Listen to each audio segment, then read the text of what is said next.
Hello friends, welcome to our YouTube channel study अपने लिए। आज हम लोग पढ़ेंगे steady state and transient response का पार्ट 2 वीडियो, जिसमें आज हम लोग डील करने वाले हैं transient response of RL circuit and transient response of RLC circuit by using differential equation method. ठीक है, तो चलिए स्टार्ट करते हैं। फर्स्ट टॉपिक हमारा क्या है? Transient response to RL circuit. ठीक है, ट्रांजिएंट रिस्पांस क्या होता है आरएल सर्किट में? तो उसको समझने के लिए पहले हम लोग एक सर्किट कंसीडर करते हैं जिसमें रेजिस्टेंस आर लगाते हैं, एक स्विच लगाते हैं, एक वोल्टेज वी लेते हैं और एक इंडक्टर लेते हैं जिसका इंडक्टिविटी एल है। ठीक है, और वोल्टेज अक्रॉस इंडक्टर जो है वी एल है। ठीक है, यही हम लोग निकालना है। तो आइए देखते हैं। The circuit consists of inductor L connected in series with a resistor R. V is the DC supply voltage. VL is the voltage across inductor. S is switch which is initially kept open. ठीक है, तो क्या है, एक circuit हम लोग consider किए जिसमें इंडक्टर कनेक्टेड है सीरीज में रजिस्टर के साथ। ठीक है, इंडक्टर कनेक्टेड है सीरीज में रेजिस्टेंस के साथ। ठीक है, इंडक्टर का वैल्यू क्या है एल और रजिस्टर का वैल्यू क्या है आर। और वी जो है एक डीसी सप्लाई वोल्टेज है और वी एल जो है वोल्टेज अक्रॉस इंडक्टर है। ठीक है, एस एक स्विच है जो इनिशियली हम लोग ओपन रखे हैं। ठीक है, और तीन कंडीशन हम लोग लेते हैं। इसके बाद क्या है वो तीन कंडीशन आइए जानते हैं। पहले T is equal to zero minus. T is equal to zero minus का मतलब few moment before closing of switch. ठीक है, T is equal to zero. T is equal to zero का मतलब at the time of closing switch, और T is equal to zero plus इसका मतलब just after closing the switch. ठीक है, मतलब T is equal to zero minus में जब हम लोग जैसा मतलब जब हम लोग सर्किट लिए थे ओपन कंडीशन में, वो कंडीशन है T is equal to zero पे एट द टाइम हम लोग जब उसको स्विच को क्लोज कर रहे हैं। ठीक है, और T is equal to zero plus जो है उसका मीनिंग ये है कि क्लोज होने के कुछ समय बाद। ठीक है, क्या होता है तो आइए देखते हैं। तो हम लोग इक्वेशन निकालने के लिए क्या करते हैं, केवीएल लगा देते हैं। ठीक है, तो हम लोग अप्लाई करेंगे KVL at T is equal to zero plus पे। T is equal to zero plus मतलब just after closing the switch. तो हम लोग केवीएल लगाते हैं लूप में ए बी सी डी ए। ठीक है, तो क्या आता है, तो देखिए करंट जो है वो इधर से इधर फ्लो कर रहा है ऊपर की तरफ। ठीक है, ऊपर की तरफ करंट फ्लो कर रहा है। तो इसका जो इक्वेशन हो जाएगा वो हो जाएगा minus I R V minus V L plus V. ठीक है, तो उसके बाद हम लोग इसको सॉल्व करेंगे। माइनस आई आर और वी एल के जगह हम लोग क्या लिख सकते हैं, L D I by D T. तो L D I by D T plus V. उसके बाद फिर हम लोग इसको रीअरेंज करेंगे तो क्या आ जाएगा हमारा D L D T by L is equal to D I by V minus I R. ठीक है, उसके बाद इंटीग्रेट करेंगे हम लोग both side with proper limit. Proper limit किस क्यों लगाते हैं हम लोग, क्योंकि हम लोग यहाँ पर देखने को मिल रहा होगा कि एक तरफ डी टी है और एक तरफ डी आई है। ठीक है, तो डी टी के लिए हम लोग अलग लिमिट लेंगे और डी आई के लिए अलग लिमिट लेंगे। ठीक है, तो आइए देखते हैं। तो वन बाई एल जो है वो कांस्टेंट है, उसको हम लोग बाहर लिख लिए। उसके बाद फिर डी टी का इंटीग्रेशन जीरो से टी तक के लिए और D I by V minus I R का इंटीग्रेशन जीरो से आई तक के लिए। तो देखिए डी टी का इंटीग्रेशन क्या होगा टी और लिमिट कहाँ है जीरो से टी तक, और इसका वन बाई एनीथिंग का इंटीग्रेशन क्या होता है एल एन एनीथिंग। ठीक है, तो हम लोग क्या करेंगे इसमें इंटीग्रेशन लगा देंगे तो क्या हो जाएगा L N V minus I R, और आई के साथ जो कनेक्ट रहता है उसको हम लोग नीचे लिख देते हैं, ये इंटीग्रेशन का रूल है। ठीक है, तो माइनस आर। उसके बाद हम लोग इसको सॉल्व करेंगे सिंपली। तो देखिए इधर upper limit minus lower limit अगर इसमें पुट करते हैं तो क्या होगा टी बाई एल हो जाएगा। ठीक है, और इसमें माइनस वन बाई आर को कॉमन निकाल लेते हैं। उसके बाद क्या होगा, एक बार अपर लिमिट पुट करेंगे आई के जगह में और एक बार लोअर लिमिट पुट करेंगे। तो अपर लिमिट पुट करेंगे तो क्या हो जाएगा वी माइनस आई आर, और एक बार क्या हो जाएगा zero into R, V minus zero into R. तो फिर क्या होगा, उसके बाद फिर लॉग का प्रॉपर्टी होता है कि लॉग ए माइनस लॉग बी को हम लोग लिख सकते हैं लॉग ए बाई बी। तो वही किए हैं। उसके बाद हम लोग सॉल्व करेंगे सिंपली कैलकुलेशन, और कुछ नहीं है, सिर्फ केवीएल लगा के कैलकुलेट करते जाना, आपको इक्वेशन बहुत ही आराम से मिल जाएगा। उसके बाद फिर हम लोग इसको रीअरेंज करेंगे। उसके बाद एक और इम्पॉर्टेंट चीज़ कि टॉर्क, टाइम कांस्टेंट जिसको हम लोग बोलते हैं आरएल सर्किट के लिए, उसका वैल्यू क्या होता है L/R। और जो आपका कैपेसिटिव सर्किट के लिए क्या होता है RC। Time constant capacitive circuit के लिए होता है RC, और टाइम कांस्टेंट आपका आरएल सर्किट के लिए क्या होता है L/R। तो देखिए यहाँ पर आपका दिया हुआ था -R/L, उसको हम लोग नीचे लिख दिए -T/L/R, ठीक है, ln V - IR/V, ठीक है। उसके बाद फिर L/R को हम लोग टॉर्क से रिप्लेस कर दिए।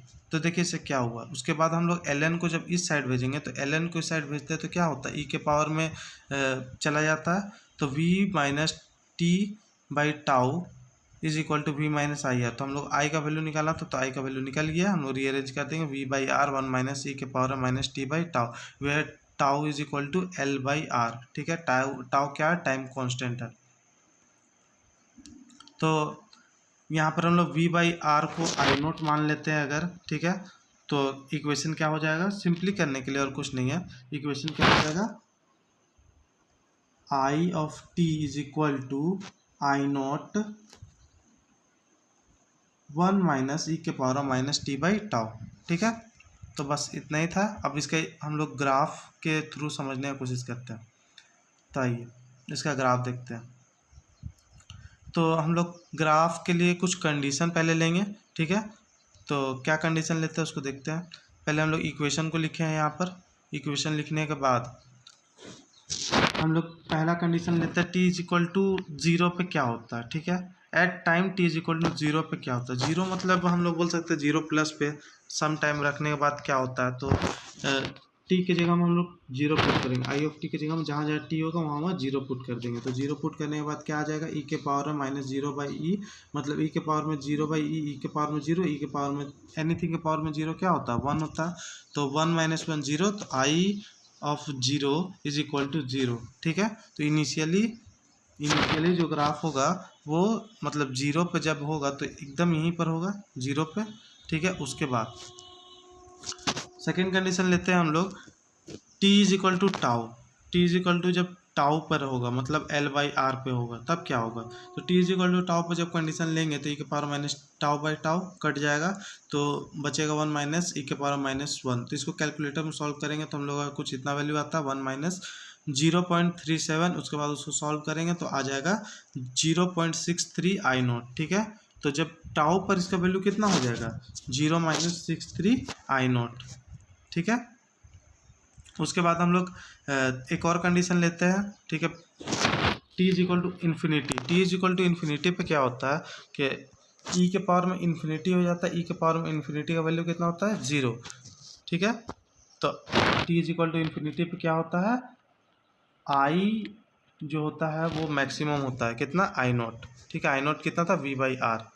तो वही इस ग्राफ में आपको देखने को मिलेगा, ठीक है, कि इनिशियली इसके मतलब जब t इज इक्वल टू 0 पे था तो ये 0 था। उसके बाद ये बढ़ता है कुछ धीरे धीरे यहाँ तक, कहाँ तक, जहाँ पर इसका t is equal to tau का वैल्यू होता है, ठीक है। और इसका जो मैक्सिमम वैल्यू होगा वो कब रीच करेगा, जब इसका वैल्यू I0 के बराबर होगा।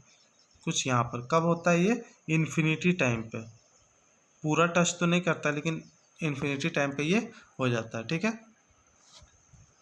तो उम्मीद है आपको समझ में आया होगा। अब हम लोग नेक्स्ट टॉपिक देखते हैं, transient response to RLC circuit. तो आरएलसी सर्किट में क्या होता है, आरएलसी सर्किट का मतलब होता है रेजिस्टेंस, इंडक्टेंस, कैपेसिटेंस सर्किट, ठीक है। तो आइए इसके बारे में देखते हैं। The circuit consist of an inductor L connected in series with resistor R and a capacitor C. V is the DC supply voltage, VL is the voltage across inductor, VC is the supply voltage across capacitor, and VR is the voltage across the resistor. As a switch which is initially kept open, ठीक है। तो हम लोग क्या क्या लिए हैं देखते हैं। हम लोग लिए एक स्विच जो इनिशियली ओपन है, एक वोल्टेज सोर्स लिए हैं V, एक रेजिस्टेंस लिए हैं ठीक है, जिसका वोल्टेज है आर आई ऑफ टी, ठीक है। एक इंडक्टर लिए जिसका वोल्टेज है वी एल ऑफ टी, और एक कैपेसिटेंस लिए हैं जिसका वोल्टेज है वी सी ऑफ टी, ठीक है। और तीन कंडीशन जिस तरह हम लोग सारे इक्वेशन में लेते आ रहे हैं, T is equal to zero minus few moment before the closing of switch, T is equal to zero at the time of closing switch, T is equal to zero plus just after closing of switch, ठीक है। तो उसके बाद हम लोग V C of T निकालते हैं, ठीक है। वी सी ऑफ टी हम लोग को देखने में लग रहा है बहुत आसान है कि हम लोग निकल जाएगा, तो सारे टर्मिनल का वोल्टेज निकल जाएगा, ठीक है। तो आइए निकालते हैं। क्यू इज इक्वल टू क्या होता है, सी वी होता है, तो सी वी सी हम लोग लिख सकते हैं। Q is equal to C V C बराबर Q by C. I of T बराबर क्या होता है, D Q by D T, ठीक है। तो I of D T is equal to D Q हो जाएगा। तो इंटीग्रेटिंग, अगर इस इक्वेशन में इंटीग्रेशन लगा दें हम लोग, तो इंटीग्रेशन लगाने पर क्या रिजल्ट आता है, तो रिजल्ट क्या आएगा कि आपका आई ऑफ टी का इंटीग्रेशन क्या हो जाएगा, आई हो जाएगा, ठीक है। और डी क्यू का इंटीग्रेशन क्या हो जाएगा, क्यू हो जाएगा। नहीं, आई ऑफ टी डी टी है, इसलिए इसका इंटीग्रेशन अभी तो कहना मुश्किल है। तो Q is equal to integration of I of T D T. तब इसका क्यू का जो वैल्यू है वो ऊपर में यहाँ पर पुट कर देंगे क्यू की जगह में।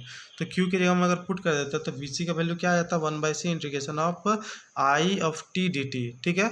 अब उसके बाद वी एल ऑफ टी का क्या वैल्यू होगा, वी एल ऑफ टी का वैल्यू होगा L D I by D T, जो हम लोग को पहले से भी पता है, ठीक है।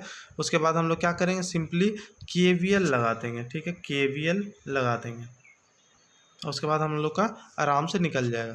तो ये देखते हैं, applying K V L in loop A B C D A B C D A में हम लोग के वी एल लगा देंगे। ए बी सी डी ए क्या है, ये लूप है, ठीक है। ए बी सी डी ए, ठीक है, यही लूप है, ये लूप। तो आइए देखते हैं, minus B minus I T R minus V L of T minus B C of T is equal to zero, ठीक है। उसके बाद क्या होगा कि हम लोग वी सी ऑफ टी का वैल्यू पुट कर देंगे L D I by D T, और वी एल ऑफ टी का भी वैल्यू पुट कर देंगे, ठीक है। वी सी का वैल्यू हो जाएगा one by C integration of I T D T. उसके बाद हम लोग इसको सिंपली रीअरेंज करेंगे, उसके बाद डिफरेंशिएशन लगा देंगे इसमें, ठीक है। तो हम लोग इनिशियली क्या लिए हैं कि एक वोल्टेज सोर्स है, कांस्टेंट वोल्टेज सोर्स है, तो उसमें अगर डिफरेंशिएशन लगाते हैं तो उसका कांस्टेंट का डिफरेंशिएशन क्या होता है, जीरो। और उसके बाद फिर इसका हो जाएगा are D I by D T, और उसके बाद ये तो डी आई, ये जो है ये आपका पहले से डिफरेंशिएशन में दिया हो, तो इसका डिफरेंशिएशन फिर से होगा तो डबल डिफरेंशिएशन हो जाएगा, तो D square I by D T square. और उसके बाद फिर इंटीग्रेशन का डिफरेंशिएशन क्या होता है, जो फंक्शन होता है, ठीक है। तो इसमें फंक्शन क्या था, आई था, तो इंटीग्रेशन डिफरेंशिएशन कैंसिल होकर बचेगा आई ऑफ सी, ठीक है। उसके बाद क्या होता है कि हम लोग अगर एल को कॉमन निकाल लेते हैं, तो एल को कॉमन निकालने के बाद क्या बचता है, R by L D I of D T D square I by D T plus I of L C, ठीक है। उसके बाद एल को इधर हम लोग भेज देते हैं, तो हम लोग हमारा डिफरेंशियल इक्वेशन आ जाता है, ठीक है। ये है हमारा डिफरेंशियल इक्वेशन फॉर किसके लिए, in case of v is constant. जब v हम लोग का कांस्टेंट है तब उस केस के लिए, ठीक है। अगर v कांस्टेंट नहीं होता तब क्या होता है, v अगर हम लोग वोल्टेज मतलब वेरिंग वोल्टेज सोर्स ले लेते हैं, ठीक है, तब क्या होता है। तो आइए उसका केस भी देख लेते हैं।